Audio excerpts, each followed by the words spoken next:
Yutai gon sang ni som ni pali grand finale nei zo fel anita a bo ruak po a pui khop maya ril ro ha ve tlek tlek maya an program tlang pui te kan en thuak thuk anga chumi bak zu thil tam kan sei to lawang tam tak kan lo la chong lova ama salama te icon masalama lo top to ho te pakhat na te le midang te rempuya te tin valal mangai te tin mami te le midang te sang ni som pakwa pakhat na te anon zai tha lom viau moya ti zon top 5 te anon zai boka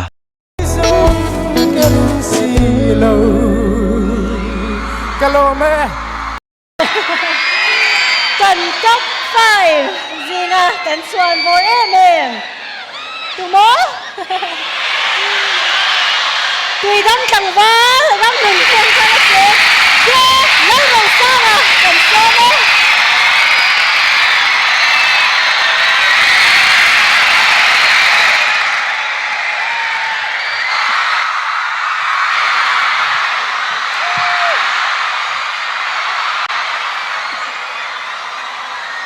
Gần sai với con nè anh nói cái sao yes phụ chiang lầu mò cái tiền aron serap thak phía khắp moi hay boro karon siam thiam khop moi ro saron vora ani hi zai na tur anga khopin karia hoi lama te po reflame program a zai tin pune lama te po kha concert azuk nei don ani mela mà bác eng chau khóc mày bike là đông rồi à yang sai nọ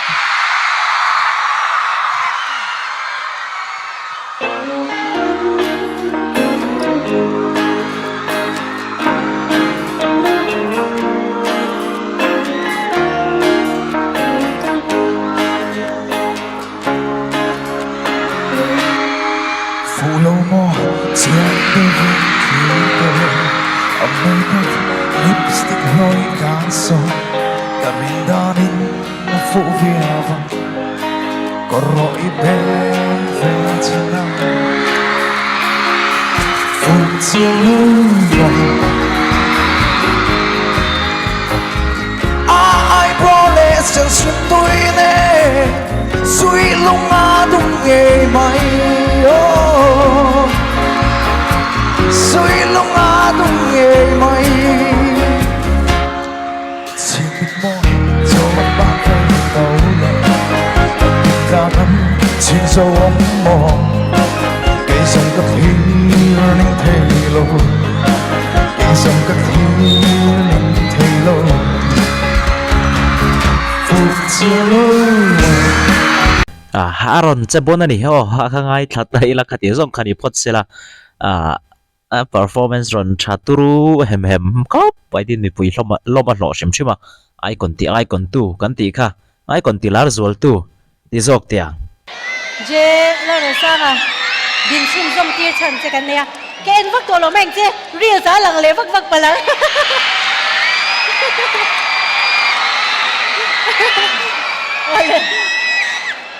man zana khan kanin tha liam zan khan ithil don zong zong muan in boy so mi pek thu te kha isoya an beng cheng thei lu to ka lo shi chiang lo wa a hlu kan tia chuwang chuan i fence ten trang rualin thil pek chen dua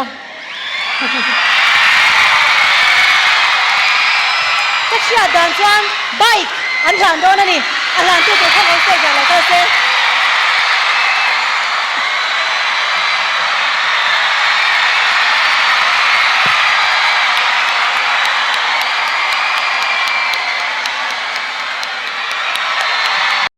ara upui katile maya mizo te kanin choi moi thiam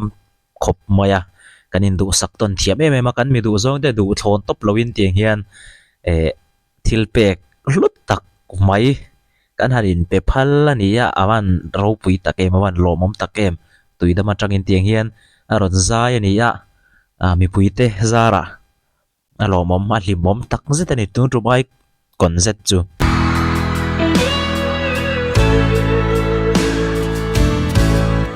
thu luột vàng nghe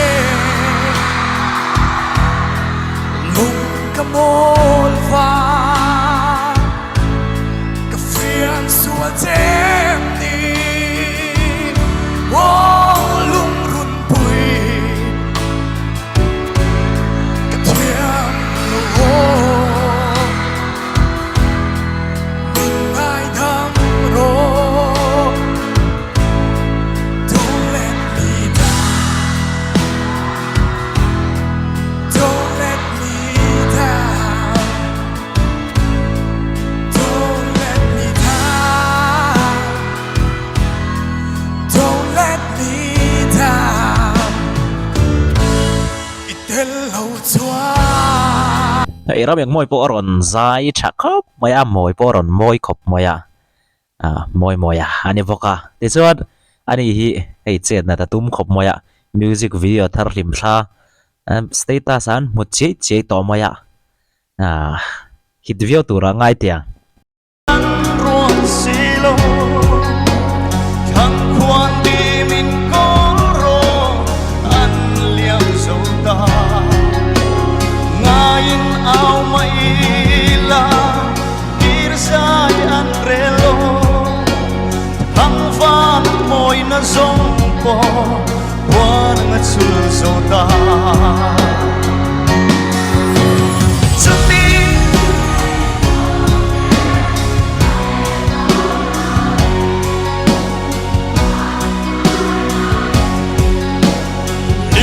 nan kaya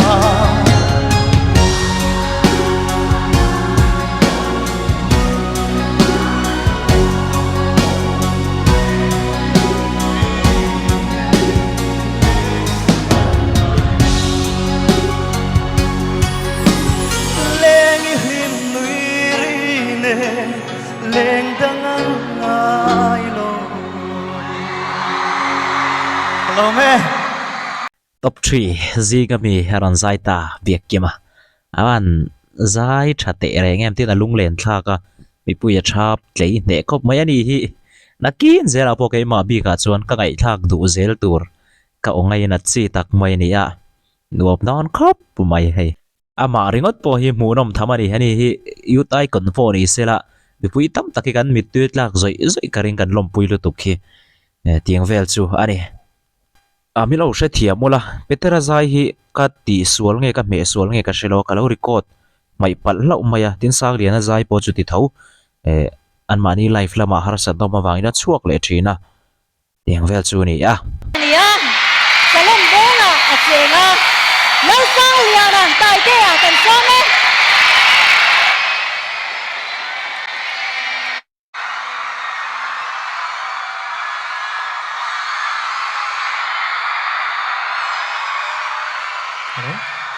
Ole. Hey, ka zai ma lokin contest kan nei chungin pathian in min hruaya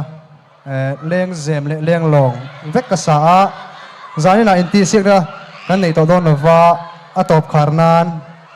pathian fakna hla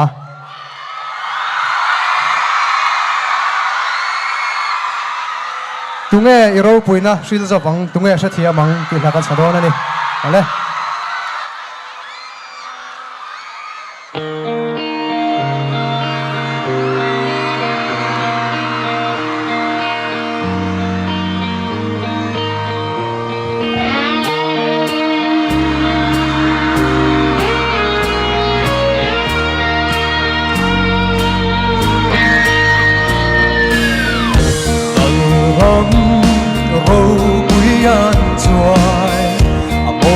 sông ara mai chi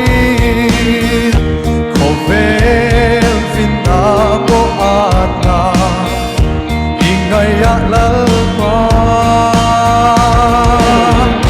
fanangel te nan choi moi chu alpha le omega tunge ro puina shil sofa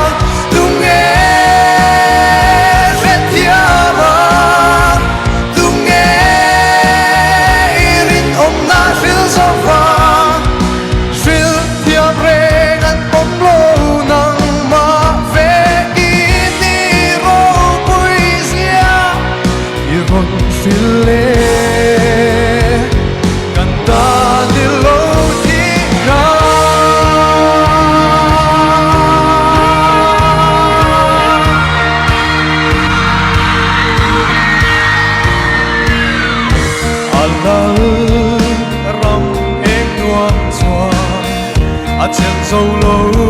bao ngày na lơ sung pha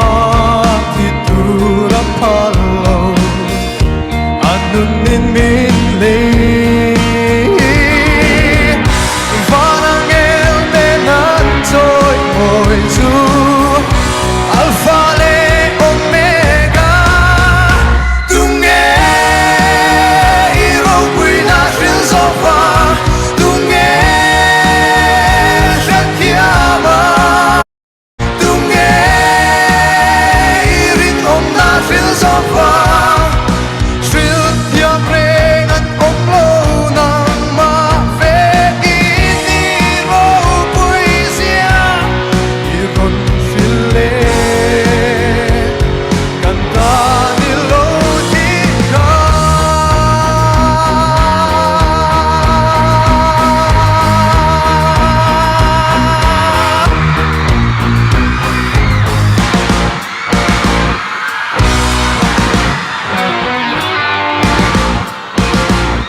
gospel ron saveta a samoi le ngang moya sang lian a thluk ang hi chan han thluk veila thluk chen yan thluk veila chan kan mai duk khwep mai the ni anang lam zia lang thin tin betera po aron zai thakop mai ron zai ro pui khop moya amaro chu soi tong khan kalau me sual pal nge ka hre thiam dik chi alowa ngai thla ronam khop mai result puan tirang o ma feli Kalau ne.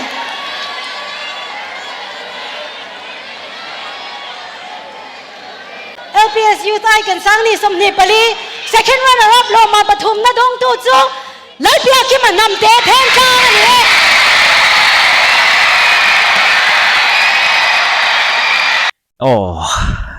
aron puang ta kawan predict dik em lal predict dika kan diringat lo pha video nung bera khan an le tola pathum na turin biak kima karinga amaro chu pakhat na po ni se a om lo mi elawang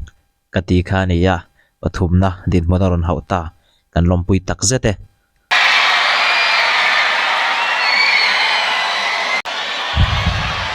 ka thin phuri hi se thei wala an mu mal to big lo hela ma ti kan yo ni ringen kha ni tho LPS Youth Icon sang ni som Nepali chu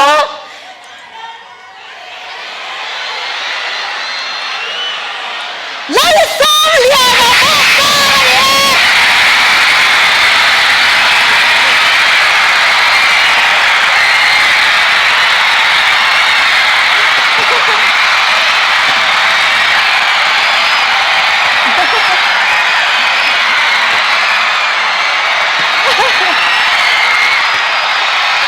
first runner-up, DJ Lampuya.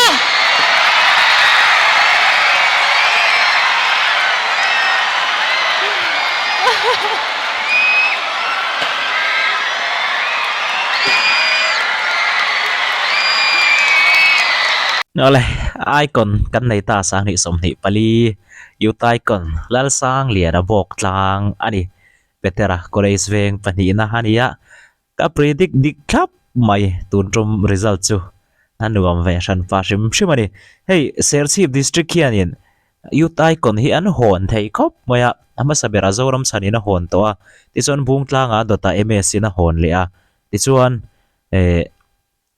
lal rempuya a hon le a ti chuan tuna hei bok tlang lama a chhole don serchip district a bok ani hian youth icon hi an changde uchot tamoti thei tur khopin an la nem to hle mai mun munom khop maya contestant te po top 3 te pon munoma tin pakhat na pani na pathum na an om em veka an lom puyom em veka sang le na bik takin ka soi photo thin kha kan du ron em ani mi pa te pating te pon an du ni azia ma en remote po hian ngai no be ti mai tiang mit atlung ani ama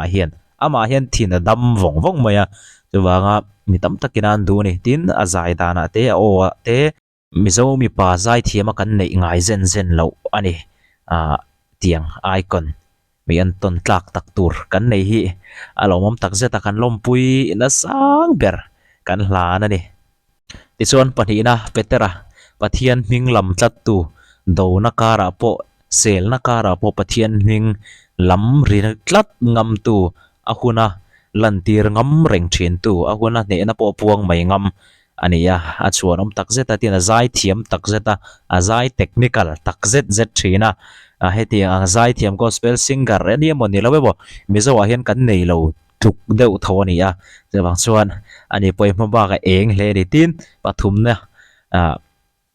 bk pui rem khop mai le ka pui mangin final aron thleng theya ti chuan pakhat na din mun po ding se mak kan tilong ti tur khopin final aron che thaboka an pathum henan bon em vekani tin host azai em maya ati munom em boka mi puite han cho phurvel dana thiam thin leya tin judge te pon tha em mani tun laya mi te ngai zon ron mi te du ron chewan nia miril tak len nia tlei rol te thlenga an du ron thalai de du ron ti teang chu wang chuan an ni pawh hian an ti hmuh nawm em thin a tin Rosie comment te ngai nom thina hu Victor an tlang tak mai thil an soi thin te a ti hmuh nawm zual thin ani epo se tun tum ai kon zet chu a ro puya so ro pui takania Mizorama so hlo tling le ro pui berani ga ti lo thei lo ani tun tum zet chu mi pui te pon kan hlutlang epo isela anwa me ayu tai kon kan nei tharta kan theta a etin nge an ron om zui zel don etin en ron lar zui zelang an chuai mai don ngen lar zui zel don nge ti chu hunina shil zelang chu